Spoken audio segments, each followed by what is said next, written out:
Mientras nosotros nos defendemos, él contraataca. Satanás no cede un terreno sin dar batalla. Satanás es así, él no quiere perder sus dominios. No quiere perder a los que mantienen esclavitud. Él quiere hacer caer a tanta gente como pueda y frustrar los propósitos de Dios. Tal vez piensa que procediendo de esa manera, Dios tendrá que brindarle amnistía. Pero no solamente sigue empeñado en su total rebelión contra Dios, sino que busca el modo de conseguir tanta gente como pueda arrastrar con él. Eso es la situación de las personas engañadas por Satanás. Es muy grave. Todos somos responsables de la verdad que poseemos. Allegaos a Dios y Él se allegará a vosotros. Pecadores, limpiad las manos. Y vosotros, los de doble ánimo, purificad los corazones. Afligidos y lamentad y llorad. Vuestra risa se convierta en lloro y vuestro gozo en tristeza. Humillaos delante de la presencia del Señor y Él os ensalzará. Humillaos delante de la presencia del Señor y Él os ensalzará. ¿Qué era lo que decíamos esta mañana cuando adorábamos? He venido ¿a qué? A adorarte y postrarte. Dígalo. Dígalo. A postrarme. A humillarme delante de tu presencia, Señor. A mí me gusta ese versículo y es otro de los versículos que se cita siempre fuera de contexto, como si estuviera solo. Pero viene justo en medio de cómo hacerle frente y cómo resistir al demonio y cómo ponerlo en fuga. El pecado pues está todavía en aquel que sabe hacer lo bueno y no lo hace. Para nosotros es posible dar la batalla en nombre del Señor, así como triunfar y rechazar las fuerzas de las tinieblas. También es posible apoderarnos de las cosas que tiene el enemigo, lo mismo que atar al hombre fuerte y arrebatarle los que te tiene en su casa. En la clase de ayer hablamos del hombre fuerte, ¿verdad? Gracias a Dios, estamos aprendiendo. Léanlo en su casa. Capítulo 11 de Lucas, versículos 20 al 22. Ahí habla claramente sobre atar al hombre fuerte. Hay que atarlo. Pero ¿cómo lo atamos? Si nos tiene atados a nosotros con el pecado. Por eso, si el Señor nos ordena ir a la batalla, no lo hacemos. ¿Saben que Satanás obra sutilmente y trata de distraer nuestra atención? Trata de hacernos pensar que no tenemos tiempo disponible para ir tras el demonio. Él cree que nosotros no vamos a tomar tiempo para ir tras él. Cree que no vamos a ir detrás del demonio que está poseyendo a alguien. Él cree que nosotros nos vamos a poner a pensar, no, yo no voy a ir, no, ¿cómo voy a orar por él para sacarle ese demonio? Sí, tendría que ayunar durante semanas enteras para expulsar ese demonio. No, mejor sería que lo dejáramos tranquilo y que no nos dedicáramos a eso, sino hagamos algo más fácil. Eso es lo que piensa él. Sin embargo, Dios puede darnos sabiduría para que salgamos victoriosos de todas y cada una de las circunstancias en que nos encontremos. Pero hay que reflexionar. ¿Qué es lo que Dios quiere que hagamos? No nos podemos ir a la loca, ir espantando demonios. Tenemos que orar. ¿Qué es lo que el Señor quiere que hagamos? Esa persona querrá someter su vida totalmente a Dios.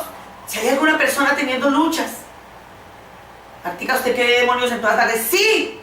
Lleve a esa persona a recibir a Cristo y hágale renunciar a ese demonio y a sus obras. Que reciba el Espíritu Santo. Si el Espíritu Santo entra en una persona, los demonios no les queda otro camino que largarse. O únjalo con aceite.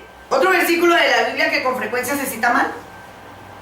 Y es el que se refiere al momento en que Jesús baja del monte donde tuvo lugar la transfiguración, en la que Moisés y Elías aparecen junto a él. El Señor estaba acompañado por Pedro, Santiago y Juan. Mientras ellos estaban allá arriba, los otros discípulos que se habían quedado al pie del monte estaban tratando de expulsar un demonio que había poseído a un niño. Pero el Señor llegó y expulsó el espíritu inmundo. Entonces los discípulos le piden que les diga en qué fallaron. Señor, pero ¿por qué nosotros no pudimos? Y dice el versículo 21 en el capítulo 17 de Mateo, que el Señor le respondió, mas este linaje de demonios no sale sino por oración y ayuno. La clase de oración de que aquí se habla no tiene necesariamente larga. El Señor no quería decir que se retiraran una semana a orar y a ayunar para que saliera ese demonio. Es que se hace un mal uso de los versículos. Vaya, hagan una oración larga, no. Oraciones de nunca acabar, no. El Señor nos dice que no oremos como los paganos con mucha palabrería y frases insustanciales. La palabra oración significa hablar con el Señor y escucharle, simple. Dentro del contexto de una íntima relación con Dios Padre, Si usted tiene buena relación con el Señor le estará diciendo, ¿qué demonio es? Y el verdadero ayuno es hacer la voluntad de Dios y no la nuestra. Ese es el verdadero ayuno. Lo que el Señor les quiso decir en conclusión, ¿saben qué? Ustedes no están sujetos a mi Padre. Por eso el demonio no les obedeció para salir. Creo que lo que el Señor quiso decir en ese versículo es que esa especie de demonios salen solamente cuando oyen y reciben órdenes provenientes de Dios Padre. De nada sirve una elaborada fórmula para expulsarlos. Lo que tiene que hacer es escuchar a Dios para saber cómo quiere Él que lo haga. Si Él le dice que ayune, pues ayune. Jesús ayunó, pero al comienzo de su ministerio. Él no estaba en el monte ayunando. Él solo bajó y se limitó a practicar la expulsión del demonio. ¿Saben por qué? Porque Él mismo dijo que Él no había venido para hacer su voluntad. Él no vino para hablar con sus palabras, para hacer lo suyo. Él vino para decir y para hacer solamente lo que el Padre le ordenara hacer o decir. Debemos mantener una apropiada relación con Dios Padre si vamos a hacer una demostración de su autoridad. Si en verdad aprendemos a transitar por la senda de la obediencia a Dios según su espíritu, Él podrá darnos las órdenes precisas en el momento conveniente y el lugar apropiado para que no sea posible lograr una victoria tras otra sobre las fuerzas del enemigo. Los que tengan sueño, pónganse de pie. Es un espíritu de sueño que viene a invadir porque no le gusta lo que se está hablando. Pero en el nombre de Jesús, ato en el nombre de Jesús ese espíritu de sueño. Lo reprendo y le ordeno que se vaya fuera en el nombre poderoso de Jesús de Nazaret.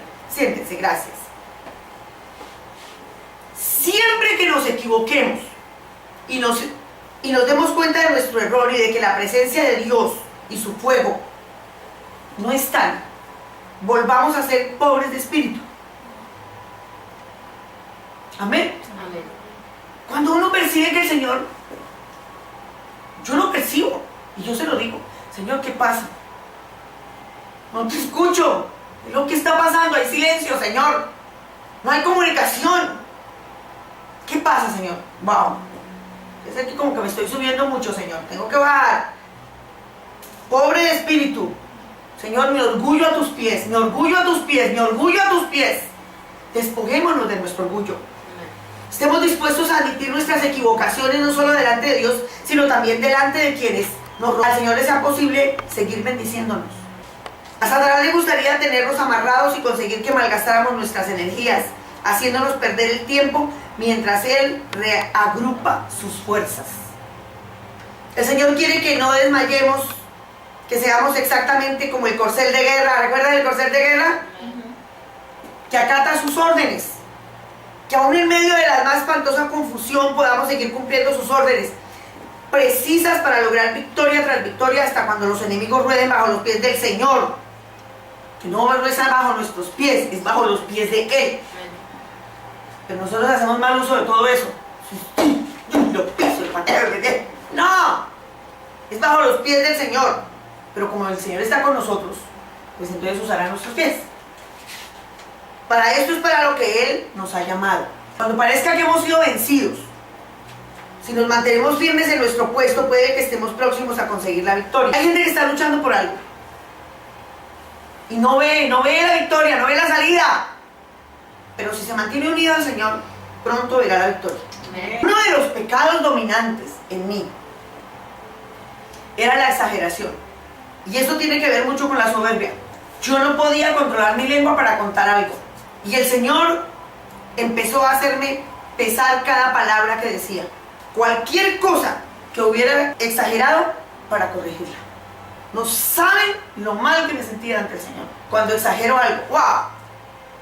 Es como si el Señor me pellizcara. Él me dio una promesa. Él me dijo que yo escucharía su voz a mis espaldas diciéndome: toma este camino.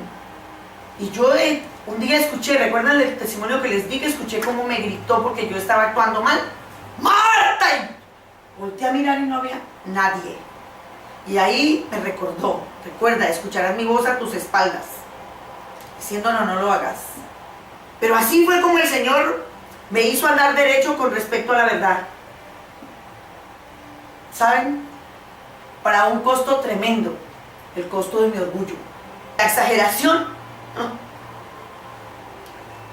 no alcanzó el 50% la primera vez.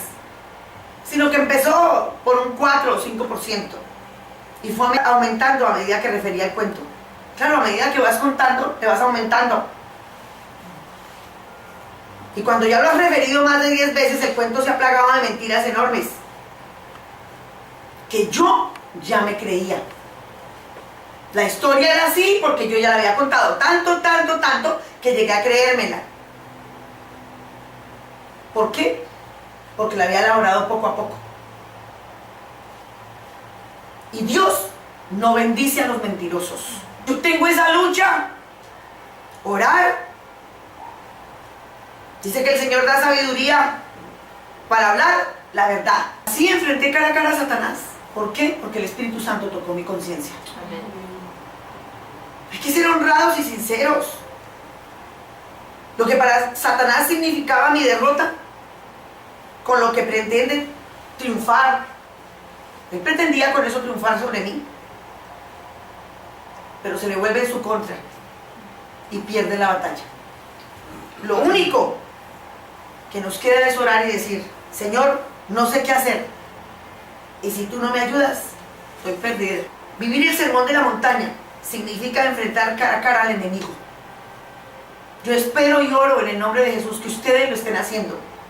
Significa tragarnos la soberbia, nuestra soberbia, y no buscar renombre. Significa poder seguir al Señor a donde quiera que Él nos lleve. Significa sumisión a Dios, significa desafiar al enemigo, pero también significa gran alegría y satisfacción. Satanás no ataca a menos que se sienta acorralado. Es como una serpiente y las serpientes huyen de usted. Yo no sé por qué la gente le tiene miedo a las serpientes. Si una serpiente cuando usted lo ve, ella sale huyendo, se esconde. Solo atacan cuando se sienten acorraladas. Cuando usted empieza a vivir del modo que Dios quiere que viva, a ser como Él quiere que sea, entonces usted ha acorralado al diablo.